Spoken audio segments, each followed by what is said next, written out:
In order to expedite these negotiations, we are prepared to make you a very generous offer. And we are prepared to reject that offer. I'll see your situation and I'll raise you a situation. And I want Charles gone. I'm not firing Charles. He's very valuable. That's very kind of you to say, David. I need him gone. Okay. Deal. Okay?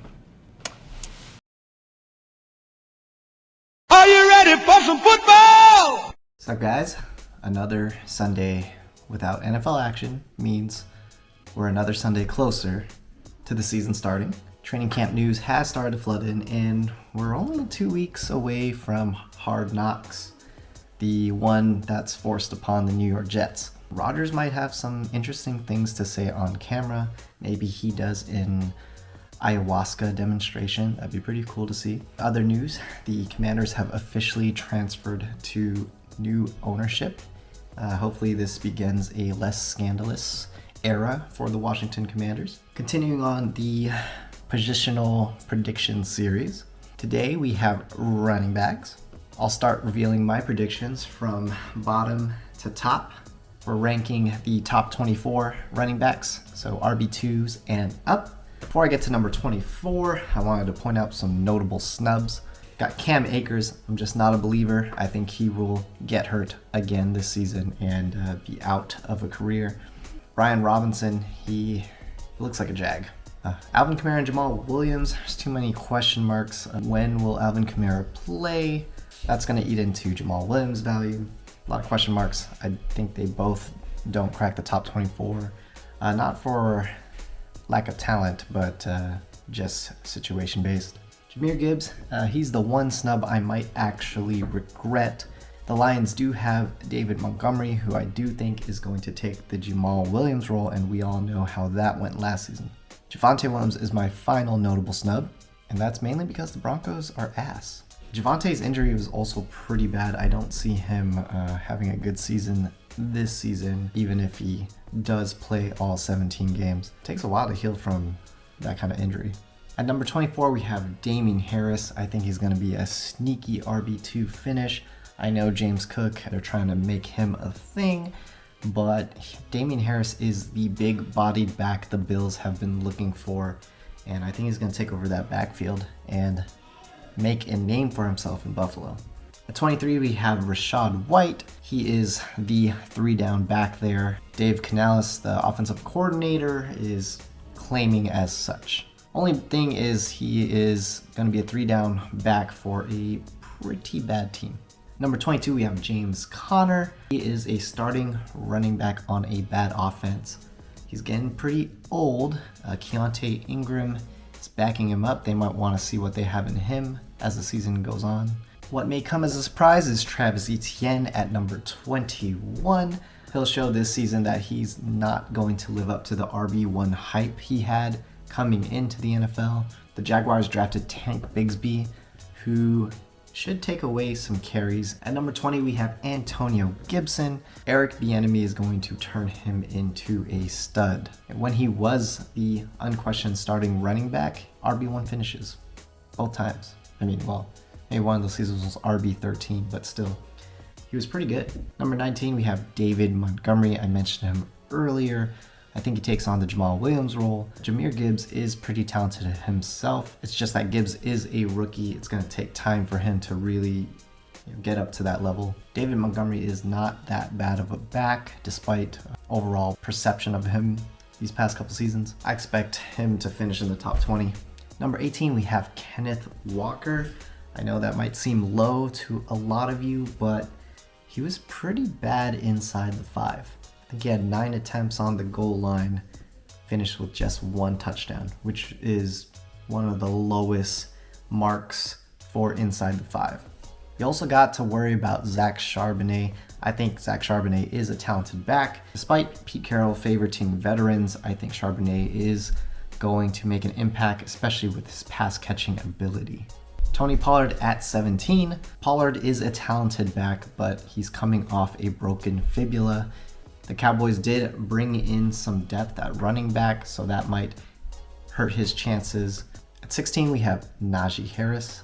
I don't think he's as good as a back as everyone else thinks, but the opportunity is there. Jaylen Warren is lurking though, so I'd look out for him. I mean, Tomlin raves about Jaylen Warren, so it'll be interesting to see if he grabs more of the running back carries. Number 15, we have Alexander Madison. He's a starting running back on a good offense. I don't think he's as good as Dalvin Cook, but 15 seems like a good spot for him.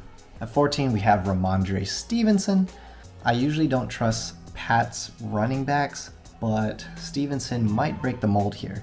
Bill Belichick loves him, and he's pretty much all they got.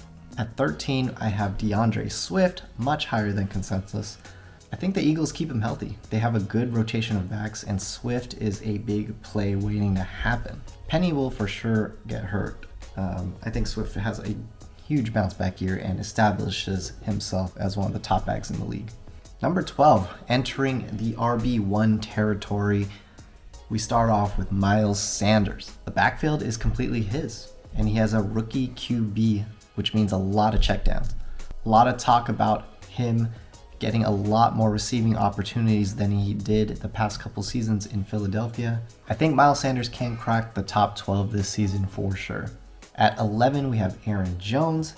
He's the only Aaron in town now. He's been great. Number 10, we have Joe Mixon. Samaje Perine has left. They didn't draft a running back until the 7th round. The Bengals shored up that offensive line by signing Orlando Brown at tackle, shaping up to look like a great year for Joe Mixon. At number 9, we have Breece Hall. He showed that he is a stud. If you just watch some of his highlights from last year, he is amazing. The ACL injury is considered a clean one. A lot of reports saying he'll be ready by week 1. And if that's the case, we got a stud in a promising New York Jets offense. Number 8, we have Bijan Robinson. First round running backs with opportunity are good. Saquon finished first overall in his rookie season. Jonathan Taylor finished RB6.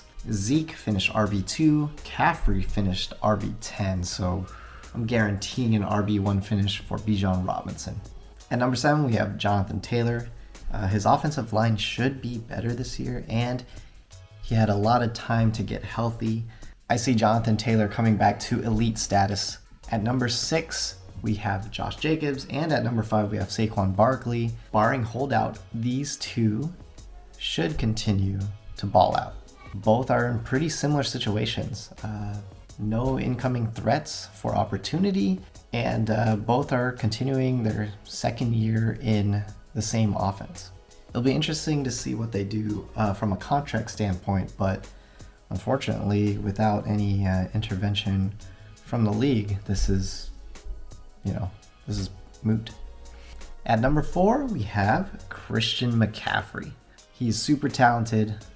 Seems like he's past his injury woes, but Elijah Mitchell prevents him from being number 1 on this list. I think that 49ers are going to try to load balance as much as possible. Elijah Mitchell isn't a slouch, so he's going to take away some valuable carries that prevent McCaffrey from being RB1. Number 3, we have Nick Chubb. He's the only guy in town now with Hunt gone. There's a lot of talk that he's going to handle more pass catching opportunities.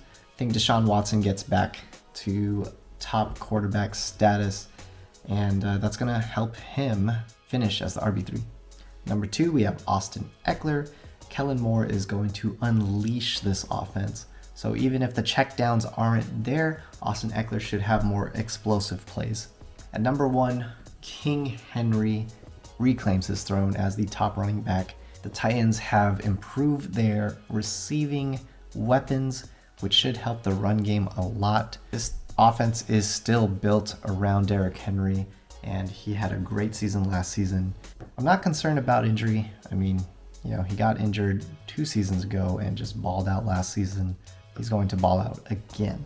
There you have my predictions for running backs. Next video we do, of course, is going to be on receivers. Going to Seahawks training camp on Sunday, so I'll have some footage there. I'm definitely going to be checking out DK Metcalf, JSN, Tyler Lockett. Maybe what I see there affects my rankings next video. All right, hope you enjoyed the video. Let me know what you think in the comments, and I'll see you guys on the next one. Peace.